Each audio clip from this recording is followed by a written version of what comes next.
guys, Assalamualaikum warahmatullahi wabarakatuh. Perkenalkan, nama saya Santri Wardia Hasibuan dari Prodi PGMI 3A.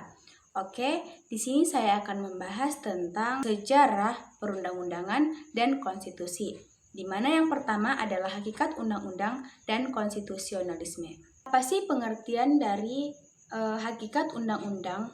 Hakikat undang-undang adalah sebagai suatu peraturan perundang-undangan yang dibuat oleh negara untuk mengatur kehidupan bermasyarakat, berbangsa, serta bernegara. Dan undang-undang ini memiliki kekuatan hukum yang mengikat dan dipelihara oleh negara. Tujuan dari perundang-undangan ini adalah sebagai suatu sarana yang mengatur kehidupan bermasyarakat, berbangsa, dan bernegara. Dan yang membuat undang ini yaitu Dewan Perwakilan Rakyat ataupun DPR yang disetujui oleh Presiden. Dari konstitusi dan konstitusionalisme merupakan dua kata yang saling berhubungan dan saling meneguhkan eksistensi, di mana secara harfiah konstitusi ini diartikan sebagai ketentuan ataupun tentang ketatanegaraan.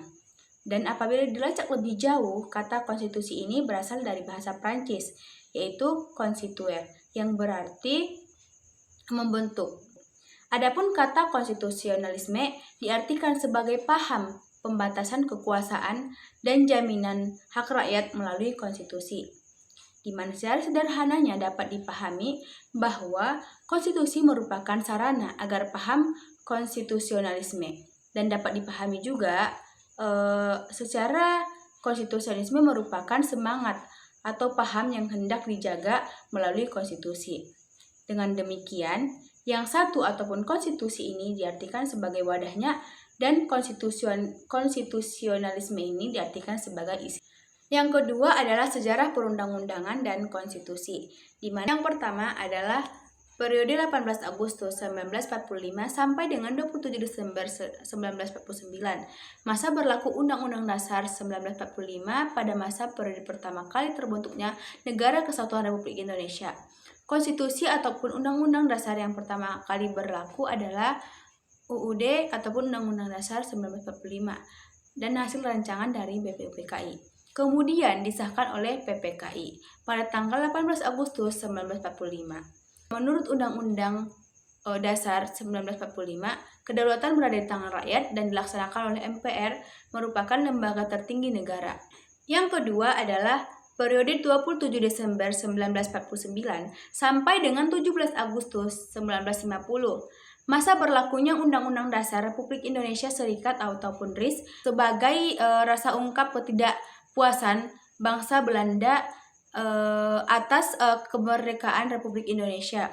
Terjadilah kontak senjata atau agresi oleh Belanda pada tahun 1947 dan 1948. Yang ketiga adalah periode 17 Agustus 1950 sampai dengan 5 Juli 1959. Masa berlaku Undang-Undang Dasar sementara tahun 1950. Ternyata konstitusi RIS ini tidak berumur panjang karena hal ini disebabkan isi dari konstitusi ini tidak berakal dari kehendak rakyat dan juga bukan merupakan kehendak politik rakyat Indonesia, dan melainkan rekayasa dari pihak Belanda maupun PBB ataupun Persatuan Bangsa-Bangsa, sehingga menimbulkan ketuntutan untuk kembali ke NKRI. Satu persatu negara bagian menggabungkan diri menjadi negara Republik Indonesia, kemudian disepakati untuk kembali ke NKRI dengan menggunakan Undang-Undang Dasar sementara 1950. Bentuk negara pada konstitusi ini adalah negara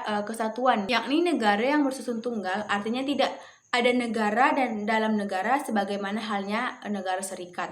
Yang keempat adalah periode 5 Juli 1959 sampai dengan 19 Oktober 1999.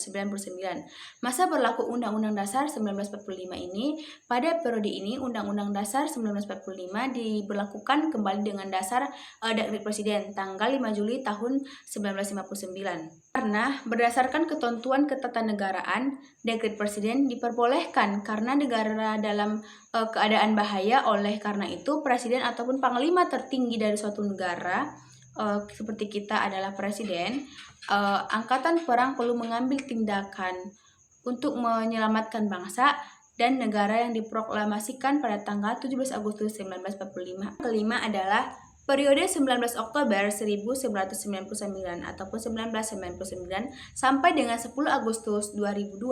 Masa berlaku pelaksanaan perubahan Undang-Undang Dasar 1945 sebagai implementasi tuntutan reformasi yang berkumandang pada tahun 1998 adalah melakukan perubahan terhadap Undang-Undang Dasar 1945 sebagai dasar negara Republik Indonesia. Dasar hukum perubahan Undang-Undang Dasar 1945 adalah Pasal 3 dan Pasal 37 Undang-Undang Dasar 1945 yang dilakukan oleh MPR sesuai dengan kewenangannya, sehingga nilai-nilai dan prinsip demokrasi di Indonesia ataupun di Negara Kesatuan Republik Indonesia ini dapat ditetapkan dengan baik. Oke, dalam melakukan perubahan Undang-Undang Dasar 1945, MPR menetapkan 5 kesepakatan, yaitu yang pertama adalah tidak mengubah perubahan Undang-Undang Dasar Negara Republik Indonesia 1945. Yang kedua adalah mempertahankan Negara Kesatuan Republik Indonesia. Yang ketiga adalah mempertegas sistem pemerintahan presidensial. Yang keempat adalah penjelasan Undang-Undang Dasar Negara Republik Indonesia tahun 1945 yang memuat hal-hal normatif, pasal-pasal. Yang kelima yaitu melakukan perubahan dengan cara Baiklah, karena pembahasan saya sudah selesai. Terima kasih sudah menyimak video ini dan mohon maaf apabila ada kesalahan dalam pengucapan kata. Sekian, Assalamualaikum warahmatullahi wabarakatuh.